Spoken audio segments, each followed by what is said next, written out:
Hi everyone, this is Mamta Niklesh. Welcome to our channel. So ఈరోజు చాలా special video ఏంటి అంటే ఈరోజు మా కిచెన్ టూర్ చూపించబోతున్నాను.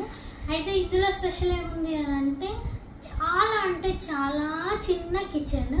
సో ఎలా ఆర్గనైజ్ చేశాను. సో ఈ కిచెన్ వచ్చేసి 14x4లో ఉంటుంది, అంటే అంత చిన్నగా ఉంటుంది కిచెన్. అయితే ఫస్ట్ ఇల్లు కట్టేటప్పుడు నేను కూడా అనుకున్నాను, సో అసలు గిన్నెలు కానీ అన్నీ కూడా ఎలా ఆర్గనైజ్ చేసుకోవాలి అనేసి. కాకపోతే ఆ ఉన్న కొంచెం స్పేస్లో కూడా ఎలా ఆర్గనైజ్ చేసుకోవాలి అనేది మీకు కూడా, అంటే తెలియని వాళ్ళకి, అందరికీ కాదు తెలియని వాళ్ళకి కూడా యూజ్ అవుతుంది అని ఈ వీడియో మీ ముందుకు తీసుకొచ్చేసాను. సో మరి ఇంకా లేట్ చేయకుండా కిచెన్ టూర్ చూసేద్దాం, వచ్చేయండి. బ్యాక్ క్యామ్ పెట్టి చూపిస్తాను. నేను అడ్డం ఉంటే మళ్ళీ మీకు మంచిగా కనిపించదు. ప్రతి ఒక్కటి నేనే రికార్డ్ చేసి మీకు ఎక్స్ప్లెయిన్ చేస్తాను. చలో. సో ఎంట్రన్స్లో వచ్చేసి ఇలా ఫ్రిడ్జ్ అనేది ఇక్కడ అరేంజ్ చేయడం జరిగింది. సో దీనికి ఇక్కడ స్పేస్ అనేది పెట్టుకోవడం జరిగింది ఫ్రిడ్జ్కి, ఈ ఉన్న కొద్ది స్పేస్లోనే. యాక్చువల్లీ అసలు ఫ్రిడ్జ్కి స్పేస్ కూడా రాదేమో అని అనుకున్నాము, కాకపోతే కిచెన్ బండ చాలా లాంగ్ వచ్చింది, అందుకే ఫ్రిడ్జ్కి ఇక్కడ స్పేస్ అనేది పెట్టుకున్నాము. ఇక్కడ ఎంట్రన్స్లోనే మాకు 3 విండోది ఒక విండో అనేది ఇక్కడ ఉంది చూడండి, 3 డోర్ది విండో. సో ఇక్కడ మీకు మళ్ళీ ఒకసారి బ్యాక్ సైడ్ చూస్తున్నాను, ఇది కిచెన్ ఎంట్రన్స్. ఇక్కడ ఫ్రిడ్జ్ పక్కనే వెంటనే 3 డోర్స్ విండో ఒకటి ఉంది. దీనిపైన నేను న్యాచురల్ ప్లాంట్స్ అనేవి పెట్టడం జరిగింది. సో ఈ న్యాచురల్ ప్లాంట్స్ ఇక్కడ పెట్టడానికి రీజన్ కూడా ఉందండి. ఎందుకు అనంటే ఇక్కడ మార్నింగ్ ఒక 2 అవర్స్ అలాగా సన్లైట్ అనేది పడిద్ది, కాబట్టి న్యాచురల్ లైట్కి మనకి న్యాచురల్ ప్లాంట్ ఈజీగా మనకి గ్రో అవుతుంది సన్లైట్కి, అందుకే ఇక్కడ పెట్టుకున్నాను. అండ్ నాకు కిచెన్లో ప్లాంట్స్ పెట్టుకోవడం చాలా ఇష్టం, అండ్ ఇక్కడ ఇంకా సన్లైట్ పడుతుంది కాబట్టి చాలా హ్యాపీగా పెట్టుకున్నాను. అండ్ దీని కిందనే మనకి సింక్ అనేది ఉందన్నమాట. అండ్ ఇక్కడ ఓన్లీ ఎక్కువ క్లమ్జీ లేకుండా హ్యాండ్ వాష్ అంత మాత్రమే ఇక్కడ పెట్టుకున్నాను. అండ్ ఇది సింక్ పైననే మనకు ఒక విండో వచ్చిందన్నమాట చూడండి, 3 విండో వచ్చింది, 3 డోర్ విండో. అండ్ నెక్స్ట్ వచ్చేసి ఇది మనకి కిచెన్ బండ చూడండి, ఇది మనకి ఇది మార్బుల్ అనేది వేయించడం జరిగింది మేము. అండ్ ఇక్కడ మళ్ళీ నెక్స్ట్ వచ్చేసి ఒక 2 డోర్ది కూడా విండో అనేది ఉంది మనకి ఇక్కడ. సో ఇక్కడ కూడా ఒక విండో ఉంది చూడండి, అక్కడ 3 డోర్ది, ఇక్కడ 2 డోర్ది పెట్టుకున్నాము. అండ్ ఇది స్టవ్ పైనే ఉంది, ఎందుకంటే ఇక్కడ నుంచి పొగ వచ్చేదంతా ఈ విండోలో నుంచి ఎగ్జాస్ట్ అయిపోతుంది అనేసి ఎగ్జాక్ట్ ఇక్కడ ఒక విండో పెట్టించడం జరిగింది. ఈ గ్లాస్ టాప్ వచ్చేసి ఆల్మోస్ట్ 5 ఇయర్స్ అవుతుంది, ఇప్పటి వరకు చాలా బాగా పనిచేస్తుంది. సో చాలా జాగ్రత్తగా యూస్ చేస్తున్నాను. అండ్ ఇక్కడ న్యాచురల్వి ప్లాంట్స్ పెట్టుకోలేమండి, ఎందుకంటే ఈ విండో నేను రెగ్యులర్గా ఓపెన్ చేసి పెట్టాను, ఓన్లీ కుకింగ్ చేసే టైంలో ఓపెన్ చేస్తాను, కుకింగ్ అయిపోయిన తర్వాత క్లోజ్ చేస్తాను, అందుకే ఆర్టిఫిషియల్ ప్లాంట్స్ పెట్టాను. అండ్ ఇక్కడ ఏమైనా కుక్ చేసినవి స్టాండ్ మీద ఇక్కడ పెట్టుకుంటాను అన్నమాట, ఇంకా స్పెషల్గా మనకి డైనింగ్ టేబుల్ అవసరం లేకుండా. అండ్ ఇక్కడ 2 షెల్ఫ్లు వచ్చాయి మనకి కిచెన్ బండ కింద. నేను ఇలా పార్టీషన్ లాగా చేసుకున్నాను.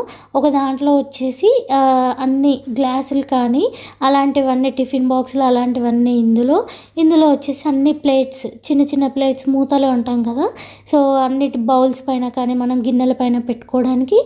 అండ్ కింద షెల్ఫ్ చూసేద్దాం, ఇక్కడ అన్ని కుకింగ్ అన్నమాట, మనకి చాయ్ గిన్నెలు కానీ అన్నంవి, కూరవి, కడాయిలు, ప్యాన్స్ అన్నీ కూడా ఇక్కడే అన్నమాట. సో ఇలా అరేంజ్ చేసుకున్నాను ఈ ప్లేస్ మాత్రం. అండ్ ఇక్కడ ఇంకొక 2 షెల్ఫ్స్ వచ్చాయి, ఇక్కడ అన్నీ మనం రెగ్యులర్గా గ్యాస్ కానీ రైస్ బ్యాగ్ కానీ అలాంటివన్నీ ఇక్కడ అరేంజ్ చేసుకోవడం జరిగింది. ఇంకా ఇదే మనకి మెయిన్ కదా కిచెన్కి షెల్ఫ్, ఇలా నేను డెకరేట్ చేసుకోవడం జరిగింది.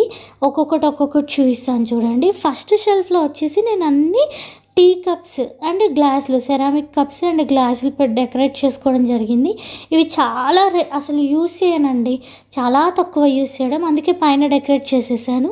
ఇక్కడ వచ్చేసి కిచెన్వి, పోపు గింజలు అవన్నీ ఉంటాయి కదా, అవన్నీ పెట్టుకోవడానికి, గ్రాసరీస్వి అవన్నీ వేసుకోవడానికి డబ్బాలలో ఇలా డెకరేట్ చేశాను. ఇలా సింపుల్గా ఇలా డెకరేట్ చేశాను. అండ్ ఈ డబ్బాలు ఏవైతే ఉన్నాయో నేను ఇవి డిమార్ట్లో ఆర్డర్ చేశానండి, 120 రూపీస్ అలా పడింది నాకు ఇవి. కానీ చాలా లుక్ వచ్చింది ఇవి తీసుకొచ్చిన తర్వాత కిచెన్కి, ఒక మంచి డీసెంట్ లుక్ వచ్చింది. వాటికి పెద్ద డబ్బాలకి చిన్న డబ్బాలకి ప్రైస్ వేరియేషన్ తక్కువ ఉంది. కాకపోతే మనకు కొన్ని చిన్నవి కొన్ని పెద్దవి ఉండాలి అనేసి నేను ఇలా తీసుకోవడం జరిగింది. అండ్ నెక్స్ట్ చూద్దాం. స్టవ్ పక్కనే వచ్చేసి ఇలా నేను చూడండి 2 ఒక దాంట్లో వచ్చేసి ఇలాగ మొత్తం స్టీల్ స్పూన్స్ వేసుకున్నాను. అండ్ ఒక దాంట్లో వచ్చేసి ఇలా ప్లాస్టిక్వి కానీ నైఫ్లు కానీ లైటర్స్ అన్నీ కూడా ఇందులో వేసుకుంటాను. ఇది ఆయిల్ది. అండ్ నెక్స్ట్ వచ్చేసి ఈ ఇండక్షన్. సో నేను ఎక్కువగా ఇండక్షన్ యూస్ చేస్తాను పాలు వేడి చేయడానికి అలాంటి వాటికి. సో ఈ ఇండక్షన్ తీసుకొని కూడా 4 ఇయర్స్ అవుతుంది. చాలా అంటే చాలా బాగా యూజ్ అవుతుంది. ఎవరికైనా కావాలంటే దీని లింక్ కూడా పెడతాను. నేను అప్పట్లో 1700కి తీసుకున్నానండి 4 ఇయర్స్ బ్యాక్. ప్రజెంట్ ఎంత ఉందో తెలియదు, కావాలంటే ఈ వీడియో కింద లింక్ పెడతాను.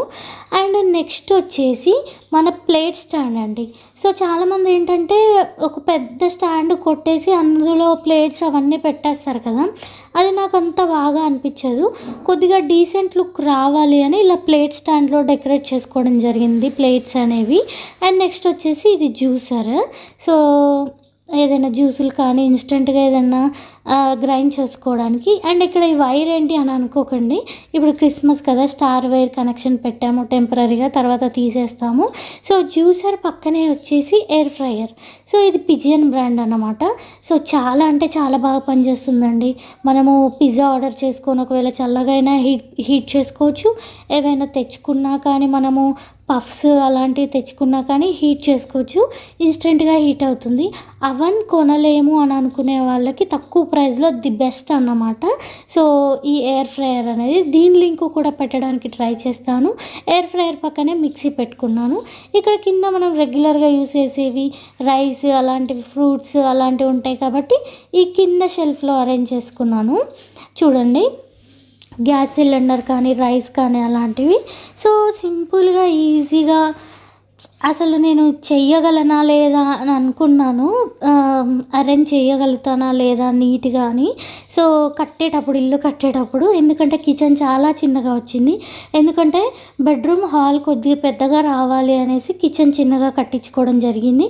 ఎందుకంటే కిచెన్లో మనం ఎక్కువ టైం ఉండం కదా అన్న ఉద్దేశంతో. సో ఫైనల్గా ఇలా సింపుల్గా ఈజీగా డెకరేట్ చేసుకున్నాను. ఎలా అరేంజ్ చేసుకున్నాను, ఎలా ఉంది ఈ కిచెన్ అనేది నాకు కమెంట్ బాక్స్లో కమెంట్ చేయండి. ఇది చాలా చిన్న కిచెన్ అండి. మనకి చూడండి పొడుగు చాలా పొడుగు ఉంటుంది కానీ వెడల్పు ఓన్లీ 4 ఫీటే ఉంటుంది. అండ్ ఇందులో మళ్ళీ ఇంకా కిచెన్ బండ వచ్చినందుకు ఒక మనిషి తిరిగేంత స్పేస్ మాత్రమే ఉంటుంది. ఇంకొకరు రావాలంటే కొద్దిగా ఇరికే. కాకపోతే మాకైతే పర్ఫెక్ట్గా సెట్ అయింది ఈ కిచెన్ అనేది. సో నేను థింగ్స్ అరేంజ్ చేసుకోవడం కానీ చాలా థింగ్స్ అవసరం లేనివన్నీ పైన పడేసేసానండి. ఎందుకంటే ఏవి ఇంపార్టెంటో అవి మాత్రమే పెట్టుకున్నాను. ఇలా సింపుల్గా నీట్గా అరేంజ్ చేసుకున్నాను. మీకు ఎలా అనిపించింది? ఇంకేమైనా సజెషన్ ఇవ్వాలనుకుంటున్నారా? బాగుందా నచ్చిందా అనేది నాకు కమెంట్ బాక్స్లో కమెంట్ చేయండి. ఈ వీడియో నచ్చింది అని అనుకుంటున్నాను. ఇంకో మంచి వీడియో వరకు టాటా.